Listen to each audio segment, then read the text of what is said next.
तळेगावमधल्या अल्पवयीन मुलीवर झालेल्या अत्याचाराच्या घटनेनंतर पेटलेलं नाशिक हळूहळू पूर्वपदावर येत असतानाच आता या घटनेवरून राजकारणाला सुरुवात झाली आहे। नाशिकमधली परिस्थिती चिघळवण्यासाठी गिरीश महाजनांनी केलेलं वक्तव्य जबाबदार असल्याचा आरोप शिवसेनेच्या नीलम गोऱ्हे यांनी केला। तसंच नाशिकात दुफळी माजवणारे दुसरे तिसरे कडून असून मुख्यमंत्र्यांचे निकटवर्तीय होते असा आरोप सेनेकडून करण्यात येतोय। तळेगावात पीडित मुलीवर बलात्कार नव्हे तर बलात्काराचा प्रयत्न झाल्याचं गिरीश महाजन यांनी म्हटलं होतं। मात्र अशा संवेदनशील घटनांबाबत तपशीलवार प्रतिक्रिया देणं चूक असतं असं सेनेचं म्हणणं आहे। या सगळ्या प्रकरणावर नीलम गोऱ्हेंनी काय प्रतिक्रिया दिली पाहूया। त्यामुळे प्रत्यक्षामध्ये बलात्काराचा तपशील हाच मुळी जाहीर करण्याची गरज नव्हती। एक दुसरं, बलात्कार सदृश झालं का बलात्कार झाला का त्याचा मेडिकल रिपोर्ट जो काही आहे तो या प्रकारने जाहीर करणं मंत्र्यांनी त्या परिस्थितीमध्ये असेल किंवा मी तर असं म्हटलं की कायद्याच्या चौकटीमध्ये मला योग्य वाटत नाही तो तपशील जो आहे तो काही कायद्याच्या दृष्टीने लोकांना दिलासा देणारं किंवा तपासाबद्दलची वस्तुस्थिती मांडणारं वक्तव्य करण्याच्या ऐवजी या प्रकारचं एक असं विधान त्यांनी केल्यामुळे खूप मोठा उद्रेक त्यामध्ये तयार झाला। निश्चित सामाजिक न्यायमंत्री राजकुमार बडोले यांनी सुद्धा काल एक कार्यक्रमात वक्तव्य केलेलं आहे। त्यांचं म्हणणं आहे की पैसेवाल्यांची जी आंदोलनं आहेत ती मोठ्या प्रमाणात यशस्वी होत आहेत। काय मेसेज जातो समाजात त्याच्यामुळे?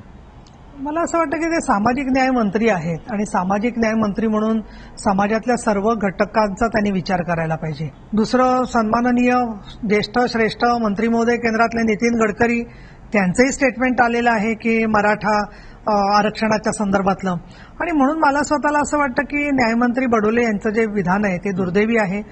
त्याच्यावरती निश्चितपणाने त्यांनी त्याच्यात दुरुस्ती केली पाहिजे आणि जे लोक आरक्षण मागतायत त्या आरक्षण मागणाऱ्या लोकांना योग्य त्या चौकटीत बसवून सर्व समाजातल्या घटकांना विश्वास देण्याचं काम सामाजिक न्यायमंत्री आणि मुख्यमंत्र्यांचं आहे। मोर्चांचाच विषय निघालेला आहे। आज मुंबईत सुद्धा युवा सेनाकडून एक भव्य मोर्चाचं आयोजन केलेलं आहे। विनोद तावडे जे स्वतः शिक्षण मंत्री आहेत त्यांनी आज असं वक्तव्य केलंय की हा मोर्चा जो आहे हा सर्वसामान्यांचा प्रश्न मांडण्यासाठी आहे की नेतृत्व उभारण्यासाठी। आता पुन्हा असं एक वक्तव्य येते, काय म्हणा?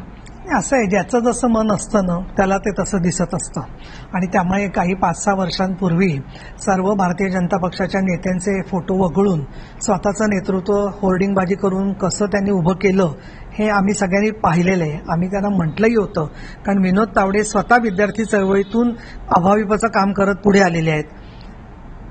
प्रश्न तेच राहिले, तावडे मंत्री झाले।